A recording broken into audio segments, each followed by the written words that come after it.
Hello, my friends. Welcome to Talk to Me Tuesday for Tuesday, December 2nd, 2025. This is Jennifer.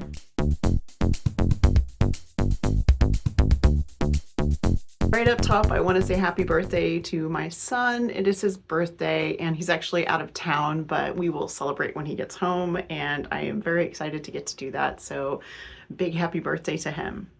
I hope you guys had a good week. If you work in retail, I hope you got a little bit of rest at some point during the weekend. Mostly, I stayed home with my family. We had a really nice Thursday together, very low-key, small meal, but everyone's favorite things. And then we played games and hung out and that kind of thing, and it was perfect.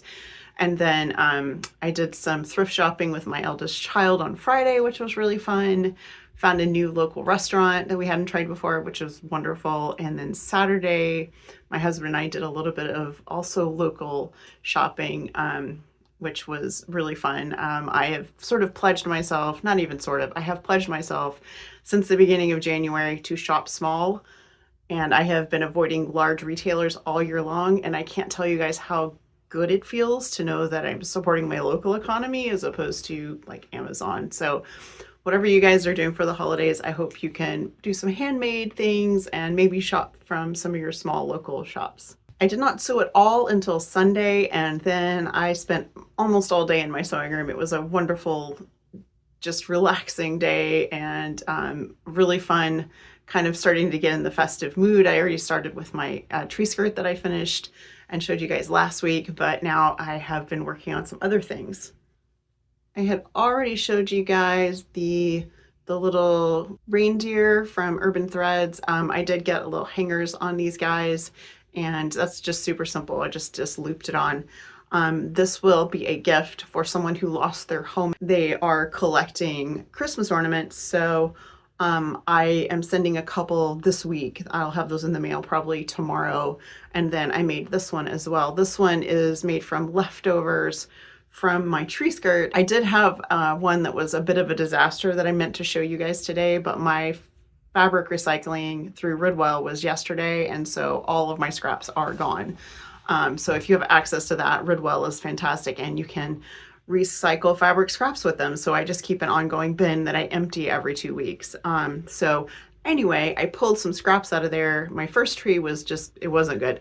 So this was my second one, and literally just free-handed this, used some decorative stitches on my sewing machine, this little star, and then I had a little snowflake button that I put as a tree topper. Very simple, pinking shears. This was just a nice little playtime on my machine, honestly. It didn't take very long once I figured out what I actually wanted. So after that, I decided to start working on the stockings for my husband and myself. I think I had mentioned to you guys previously that I was going to make new ones this year because we've been using the same ones for 3 decades and they were never really our style. They were given to us when we were quite young because we were a young couple once upon a time. And anyway, so I've kind of wanted to change them for a long time, and I'm finally doing it this year. So I started out by tracing out one of my kids' stockings. They have stockings that I made for them when they were babies. So theirs match. They're crocheted because I did not own a sewing machine at the time, and I did do some hand sewing, but it was easier for me to get yarn than it was for me to get fabric back in the day. So I crocheted those for them, and they're happy with those. They don't want those to change. So I'm happy with that too. So, but I wanted ours to be the same shape. So this is the shape of their stockings. And so I outlined it and then I added this little bit so that I could fold the cuff down. I did follow some assembly instructions that I found online, but I used my own pattern. So I will put those instructions in the description, and those also include a pattern. So if you need a free pattern for a stocking, then it's there. It's easy to print out, whatever. And then I just wanted mine to match the shape of my kids' stockings. So I had this all ready to go, and you can see I put a bunch of notes on it just so I could remember kind of what I wanted to do with this. And then in discussions with my husband, when I asked him what he wanted, because I wanted him to have the stocking he wanted, I came up with the idea of using the khaki fabric that I've made him probably a dozen bags and other storage kind of things out of over the years. He loves that sort of archaeologist vibe. So He's taken a lot of classes and done digs and all that kind of stuff. So anyway, I have this khaki fabric for him that I've made a variety of different things over the years. And so I still had about 3/4 of a yard of this. I will have to find a new source for it because I used to get this at Joann's. But anyway, so we talked about it and he wanted that. And my initial idea was to use a different lining so that it had a collared cuff. But he decided he wanted the whole thing khaki, and then we did a tonal embroidery because that's something I do on all of his bags. And so this is what I came up with. So this is his, as Jules said, very grown-up stocking made out of this khaki fabric. It is quite heavy duty. I did put batting inside, but it was the lightest weight that I could find in my stash. I don't know what it was, maybe Warm and Natural. It was definitely not Hobbs. It was very lightweight and you could almost see through it. So I didn't want anything too heavy. And then he wanted some bells and some ribbons. And this is actually a 2-inch ribbon that I folded in on itself and stitched up. So the cuff is literally just folded down.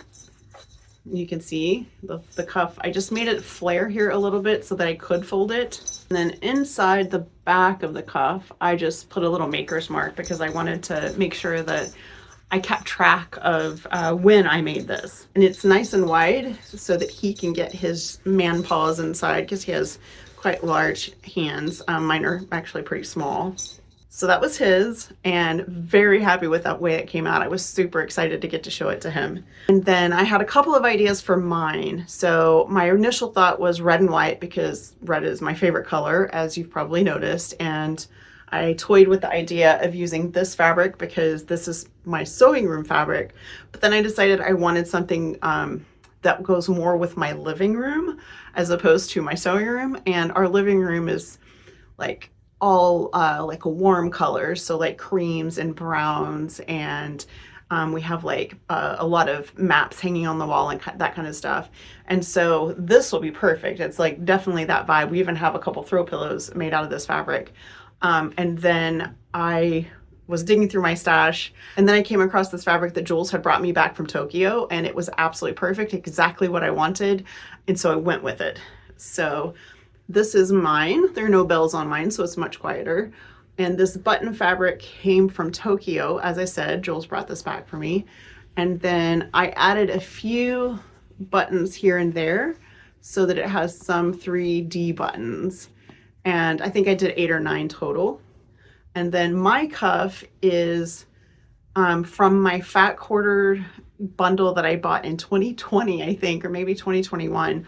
This was the Mr. Rogers Neighborhood Fat Quarter Bundle, and this is the cardigan fabric.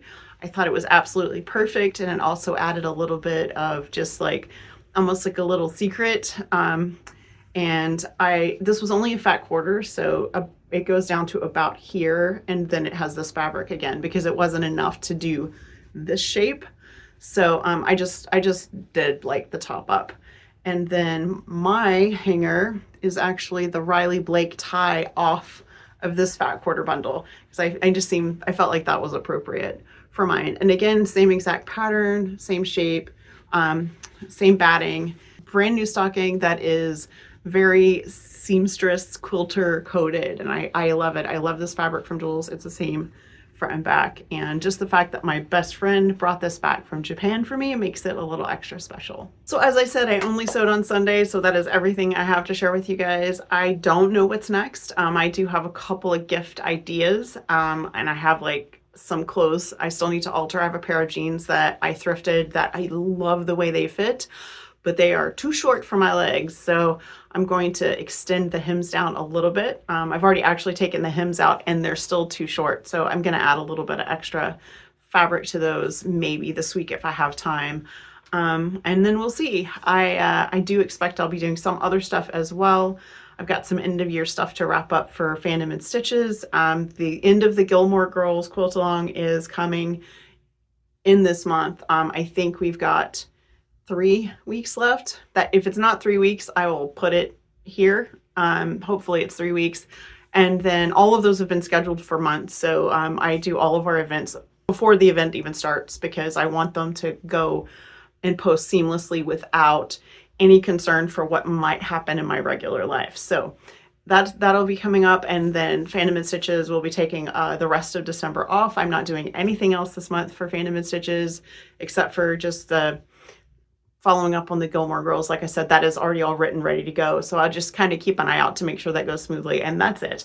I'm going to spend the rest of the month doing stuff for myself and my family and my friends. And that's going to be it. So you guys have a wonderful week. Have a crafty week. If you're working on something fun, share in comments or share a video and point me to it. And I will see you next week.